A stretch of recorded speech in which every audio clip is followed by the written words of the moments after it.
Notre feu sacré aujourd'hui est Pascal Gentinetta. À 37 ans, il dirige l'association fêtière de toutes les entreprises de notre pays. Un poste d'exception pour un homme exceptionnel. Comment s'est-il hissé au sommet si vite, si haut, si jeune? Quelle est la vision de cet homme brillant pour l'avenir de la Suisse? Quels sont ses rêves? Bonjour Pascal. Bonjour Viviane. Alors vous avez 37 ans Pascal, et vous êtes à la tête de la puissante organisation d'économie suisse. Alors quel est le moteur de tout ça? Ça va être ce que je vais essayer d'expliquer aujourd'hui. C'est sûrement beaucoup de travail, c'est de la chance aussi, des rencontres. Il faut croire aussi en certaines choses, penser qu'on peut aller de l'avant. Il y a parfois aussi des obstacles, il faut essayer de les contourner et voir un petit peu au-delà, et puis être optimiste. Pascal Gentinetta aurait voulu être cosmonaute parce qu'il aime la géographie, mais surtout parce qu'il est curieux de tout. Dès l'enfance, Pascal se fait remarquer par son intelligence. Doué pour les études, il réalise un parcours sans faute. Après HEC, il obtient un doctorat en économie et gestion d'entreprise à l'université de Saint-Gall. Il a une grande puissance de travail. Ça, je dois dire, c'est assez impressionnant. Et beaucoup. Soyez gentil avec moi. Beaucoup de mémoire, vraiment une grande mémoire. Faut pas tout croire. Non mais ça c'est vrai, ça c'est vrai. Doué pour les études mais aussi pour le sport, c'est un joueur de tennis confirmé. Jusque-là tout lui réussit jusqu'au premier revers, le projet Swiss Metro. Après cette défaite, il va poursuivre sa course à Économie Suisse. D'abord collaborateur à 27 ans, il y mène une carrière fulgurante. Il est un excellent ambassadeur, il a tous les dons de communiquer, d'avoir des contacts très directs et de passer les messages d'une façon agréable, n'est-ce pas? Même s'il a quelquefois des messages durs et clairs, mais ça passe.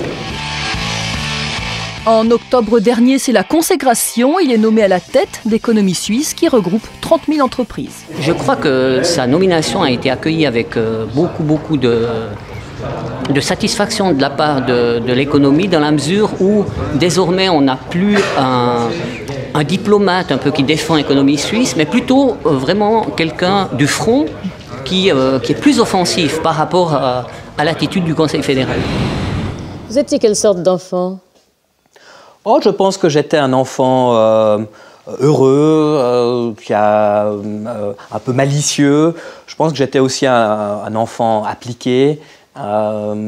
J'aimais faire toujours différentes choses, faire différentes choses et regarder jouer naturellement, mais je pense que j'étais aussi assez studieux, mais ça devait quand même aussi laisser de la place pour le jeu. Je crois que vous aviez des parents aussi qui étaient assez exigeants, puisque non seulement vous étiez bon à l'école, ils auraient pu s'en contenter, mais ils vous ont un peu poussé vers le théâtre, la littérature, l'histoire, enfin ils vous ont poussé, ils vous ont pas laissé dormir sur vos lauriers. Je dirais pas qu'ils m'ont poussé en ce sens qu'ils étaient derrière moi, je dois travailler, etc. Je pense qu'ils m'ont quand même laissé une certaine liberté de me développer de la manière dont je suis devenu. Ils m'ont fait confiance, ça je leur en sais vraiment toujours reconnaissant. Mais c'est vrai que les parents donnent des impulsions, peuvent éveiller certaines capacités chez l'enfant. Et là, je leur suis vraiment très reconnaissant de m'avoir ouvert les yeux sur certaines choses, de m'avoir peut-être aussi ouvert le tennis, le sport, qui a ensuite devenu une passion. Vous avez même été un très bon joueur de tennis. On a envie d'en savoir plus, Pascal, parce qu'on n'arrive pas non plus joueur national sans se battre, sans lutter, sans combattre. C'est vrai qu'enfant, lorsque peut-être certains camarades sortent de l'école, vont jouer, vous allez avec vos parents, ils vous amènent de tournoi en tournoi, ils vous amènent aux entraînements le soir, il faut revenir tard. Donc voilà, ça prend du temps, on est après comme ça, un petit peu comme dans un petit engrenage. Mais bon, voilà, il faut aussi parfois faire les choses qui ne font pas toujours 100% plaisir si on veut arriver à quelque chose. Alors est arrivé un moment où il a fallu choisir entre le tennis et les études. Alors pour moi, ça a été relativement facile, en ce sens que je ne pensais pas avoir un niveau suffisant pour devenir vraiment excellent au niveau international. Et bon, à l'école, ça se passait assez bien et pour moi, c'était toujours très clair que je voudrais continuer aussi mes études. Et en ce sens, c'était pour moi tout naturel de poursuivre plutôt une carrière académique. Alors, de cette carrière académique, elle a été très forte parce que vous avez passé des examens et des concours dans différentes matières, des choses en parallèle qui ne vont pas forcément ensemble. Décrivez-nous ça parce que c'est passionnant. Je suis parti à Saint-Gall où j'ai fait d'abord une licence en sciences économiques et ensuite, voilà, j'avais terminé assez jeune et donc j'ai poursuivi avec une deuxième licence en droit et parallèlement en sciences économiques, j'ai fait une thèse de doctorat en économie. Alors donc ça peut paraître beaucoup, mais voilà, c'est du travail, ça s'est bien passé et voilà, je suis content. Vous étiez heureux en faisant des études? Je ne pense pas que j'étais celui qui voulait uniquement étudier. Pour moi, c'était aussi important d'avoir d'autres centres d'intérêt. J'ai continué à faire du tennis, donc à Saint-Gall. J'ai donné des cours de tennis à Saint-Gall. J'avais aussi des amis, que j'ai fait aussi des amitiés solides. Donc voilà, il faut étudier, il faut être appliqué, mais il faut aussi arriver à se diversifier, avoir d'autres centres d'intérêt. Et alors vos études vous ont amené à prendre très vite des responsabilités importantes? Alors il faut apprendre d'abord, ça se fait d'abord avec des stages dans les entreprises. Pendant la période où j'ai écrit ma thèse de doctorat, ça m'a permis de me confronter à un projet concret. J'ai aussi fait un peu de conseil d'entreprise en parallèle avec la thèse de doctorat. Donc j'ai essayé de ne pas être uniquement académique, mais d'être déjà un petit peu sur le terrain. Déjà intéressé par le concret. Déjà intéressé un petit peu par le concret, mais c'est un apprentissage de tous les jours. Et alors vous êtes tout de suite entré de plein pied dans un vaste projet, le projet Swiss Metro, qui n'a pas eu lieu, enfin qui ne s'est pas réalisé. Parlez-nous un peu de ce grand projet. Alors le projet Swiss Metro est une idée qui a germé au sein de l'EPFL à Lausanne. Donc l'idée est de réaliser un train sous vide magnétique, enfin sous vide sous terre, en tunnel. Et en fait c'est un train qui marche à sustentation magnétique, donc comme des aimants qui permettent d'aller très rapidement. Donc ça serait un train qui irait à peu près entre 500 et 600 km/h et qui permettrait de relier Genève à Zurich en peut-être une demi-heure. Donc c'est quelque chose de très fascinant. Alors qu'est-ce que vous avez fait après l'abandon de ce projet de Swiss Metro? Ça a dû être un petit choc quand même quand on s'applique à quelque chose, on n'aime pas voir un projet ne pas aboutir. Non, je crois qu'il faut regarder de l'avant. Je dirais peut-être que ce projet m'a amené ensuite à ma première étape professionnelle. Donc en travaillant sur le projet de financement de Swiss Metro, j'ai ensuite été travailler au département fédéral des finances, donc au ministère des Finances.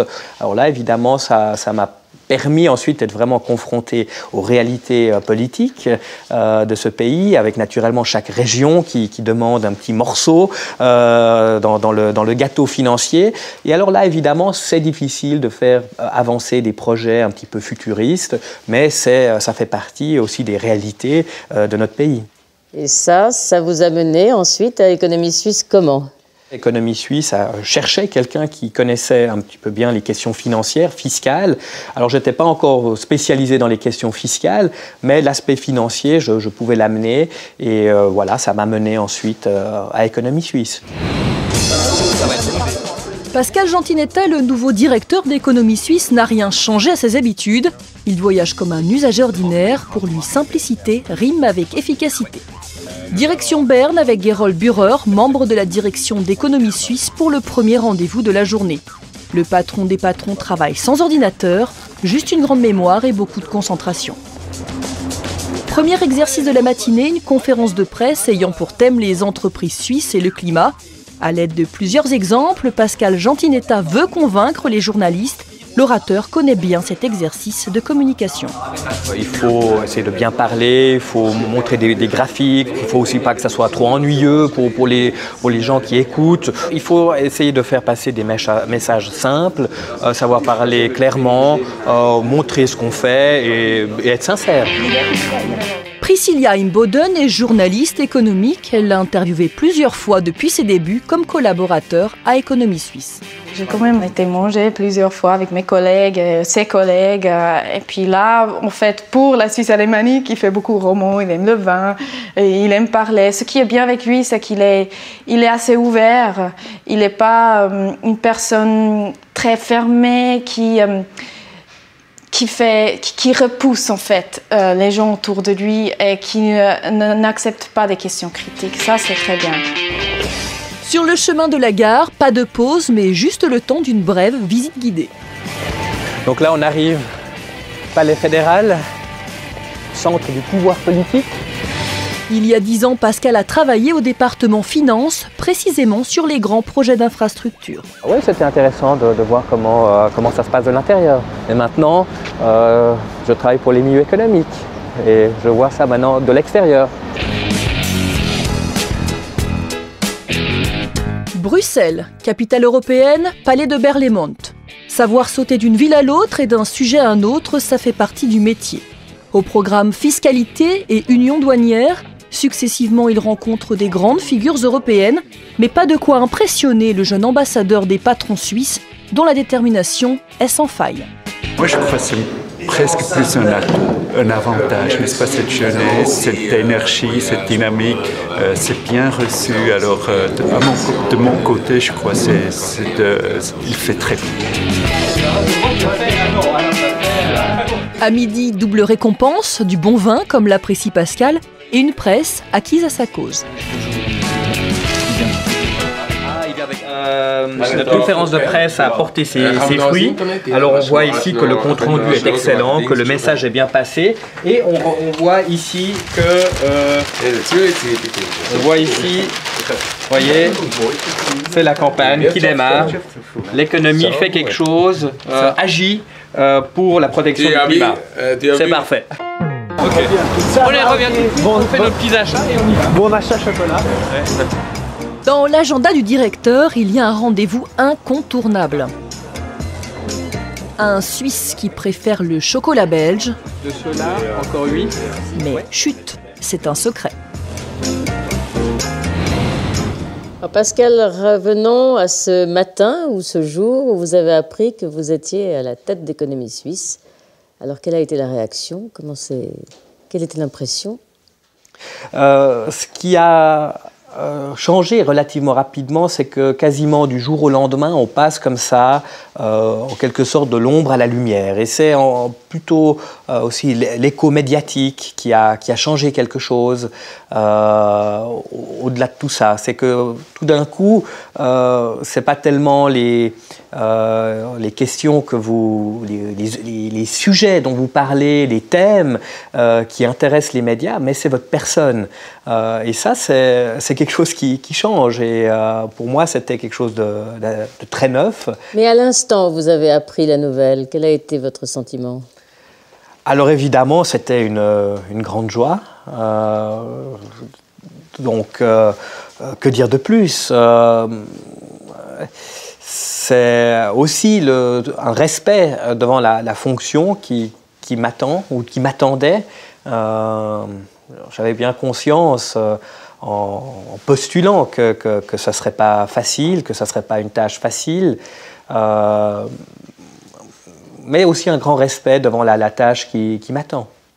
Pascal, décrivez-moi la vie de tous les jours du patron d'Économie Suisse. Qu'est-ce que c'est la vie de tous les jours? Alors, Économie Suisse, c'est une équipe d'une cinquantaine de personnes à mener. Vous êtes basé où? Nous sommes à Zurich. Nous avons également donc un bureau à Genève qui est dirigé par ma collègue Chantal. Ballet.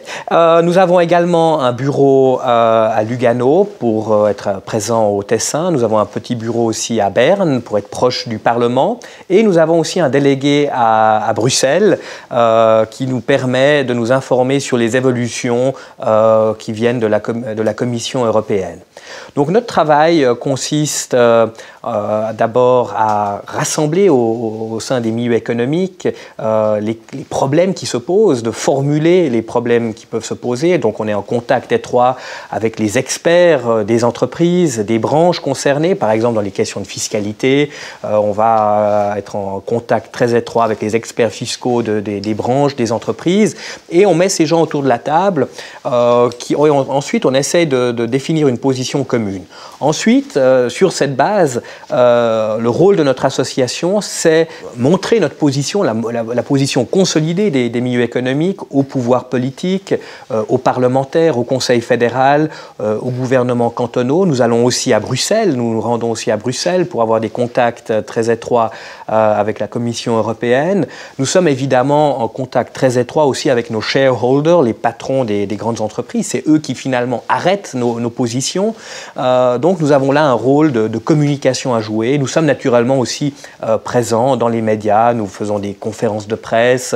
Mais votre rôle à vous, dans la vie de tous les jours, racontez-moi une journée. Alors mon rôle, c'est d'orchestrer tout ça, de mener cette équipe. C'est un peu comme une PME en quelque sorte, c'est de diriger cette équipe. J'ai autour de moi différents membres de la direction qui s'occupent de certains domaines. Un s'occupe de la fiscalité, l'autre va s'occuper des questions de politique économique extérieure, le troisième des questions de concurrence, ma collègue Chantal Ballet qui s'occupe du bureau de Genève. Et donc mon rôle en quelque sorte, c'est d'être le chef opératif, le CEO de toutes les activités d'économie suisse, et toutes les activités que nous déployons. Et c'est le travail quotidien comme d'un petit chef d'entreprise. Pascal, vous n'êtes pas qu'un chef d'orchestre, ni un porte-parole. Vous avez vous-même une philosophie. Que me diriez-vous de votre philosophie en économie ou dans les matières que vous défendez tous les jours ? Moi, je crois que les énergies, les énergies privées peuvent être beaucoup plus créatrices en bout de course que les solutions centralisatrices, étatiques. C'est sûr que l'État a un rôle à jouer, il faut une certaine solidarité, ça c'est absolument clair, mais il est le plus important de laisser une grande liberté entrepreneuriale, une marge de manœuvre, et c'est uniquement les excès qu'on pourrait peut-être essayer de lisser, ou là où le marché ne fonctionne pas, là peut-être l'État a un rôle à jouer. Pascal, vos valeurs à vous, l'homme public que vous êtes, quel est l'homme privé qui se cache derrière l'homme public ? Oh, c'est un homme comme tout le monde. Non, pas comme tout le monde. Si, tout à fait. Je prends aussi le train le matin, je vais les transports publics, etc. Non, je crois que je vis tout à fait normalement. Il n'y a pas de spécificité. Je crois que j'aime bien vivre au milieu des gens et j'ai des amis, évidemment, etc. Donc je vis comme tout le monde.